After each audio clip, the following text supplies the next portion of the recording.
Hello mga kads, ito pa rin isang area na part pa rin ng una kong vlog. Obstacle tunnel pa rin with deposit. Ito yung nakalagay. Meron pa rin ditong obstacle tunnel with arrow doon. Ito confirmation lang, so going to northeast, at meron kang makikita na palaka na nakahiga. Ayun, palaka na nakahiga.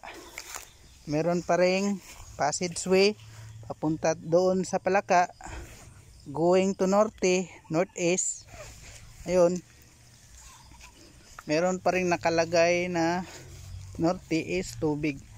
Meron pa ring heart engrave. Merong heart. Ito isang malaking, ibig sabihin mayroong malaking butas dito. Tinuturo ng patay na palaka. Ito patay na palaka. Ito isang bato. Itong bato na ito yun. Ito yung palaka. Ito isang bato.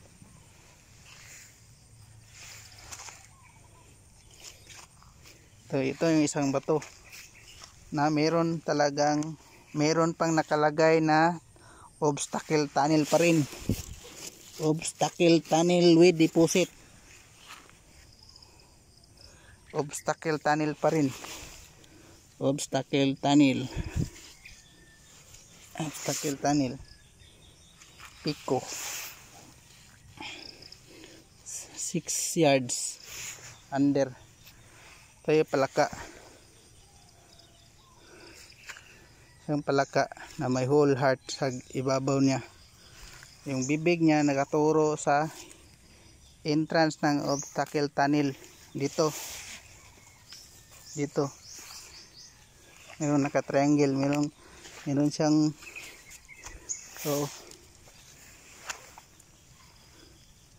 ito. C entrance. Dito pa rin magkatulad din sila ng una kong vlog nga merong slice dito, opening heart. Yun titignan ng mata niya pero patay na yan, nakahiga. At meron siyang hole sa ibabaw na pawatig na may butas under. Entrance tunnel obstacle. Ito 10 yards or 10 feet or 10 meters under sa opening nitong bibig. Liter.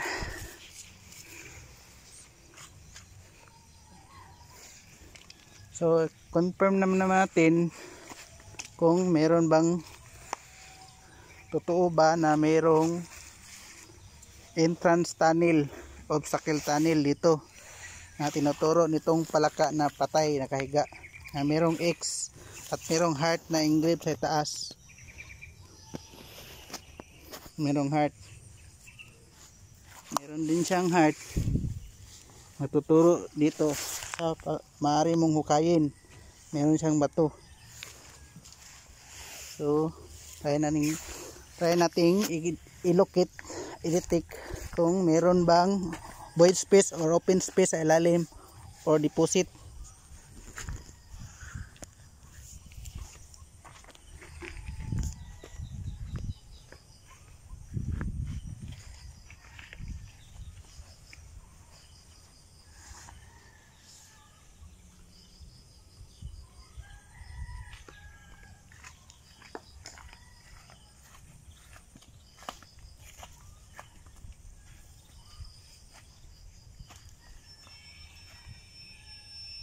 Maglukit muna tayo ng void space or open space. Going na naman tayo sa east.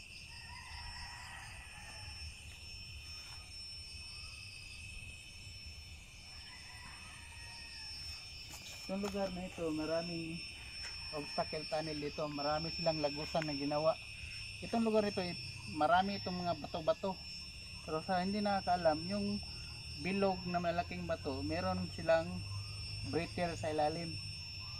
At ito ay isang palatandaan na pinagkampuhan talaga ng mga Hapon.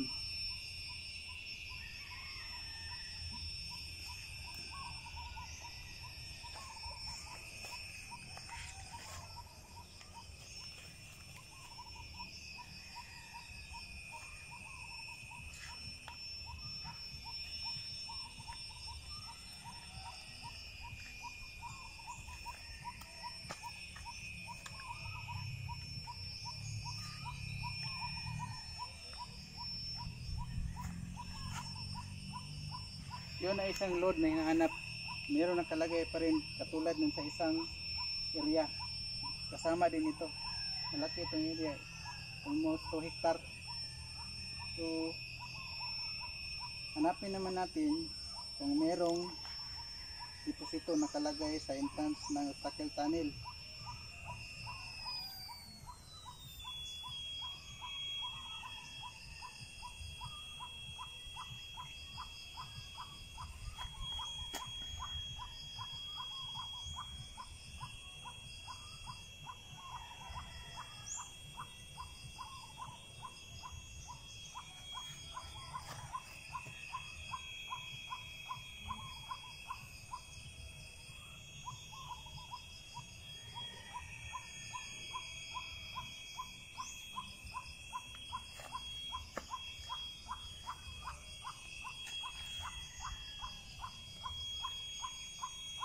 So, isa lang, subukan muna natin yung dalawa pang gamit. Ito isa manual.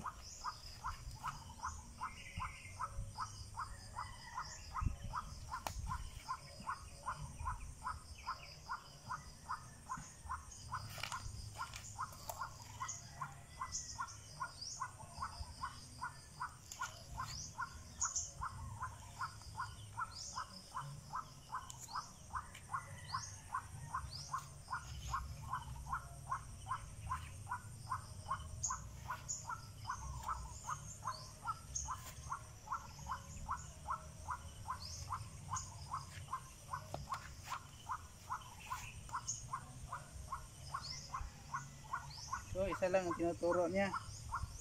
Tinuturo niya sa bibig mismo ng patay na palaka na may X sa taas. Tapos may engraved na heart sa babaw niya. So, kung north naman ito, going to north, isa itong matubig. Ang deposito, mayroong tubig. Subukan naman natin isa ito.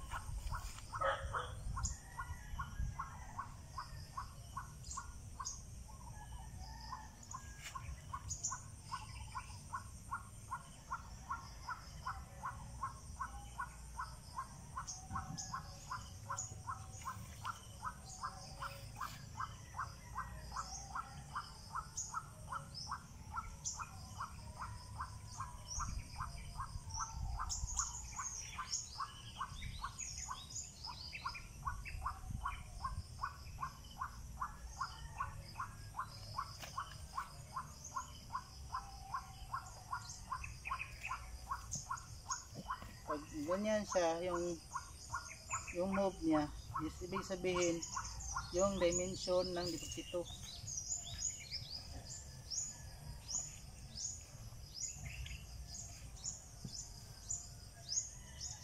Pag nakapasok ka, sa yan siyang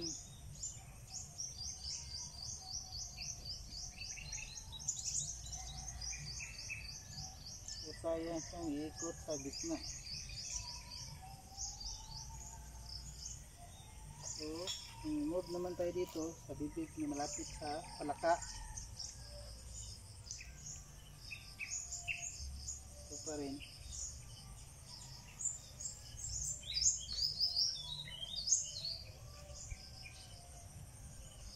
Kundi rin niya, pag ganyan.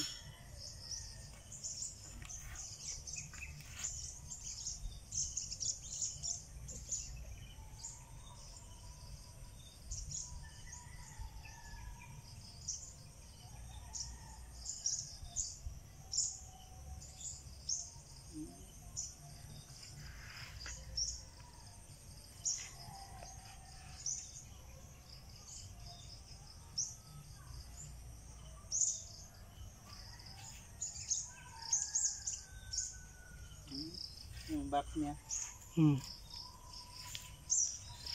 Maliit lang.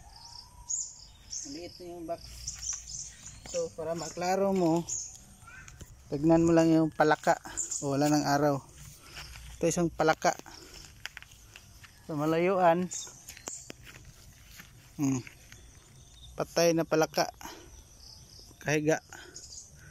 Yung tinuturo ng bibig niya, merong entrance ng obstacle tunnel with deposit. Ito. Sinsya na si disturbo nga. Oh, ito yung obstacle tunnel. Obstacle tunnel. Deposit under.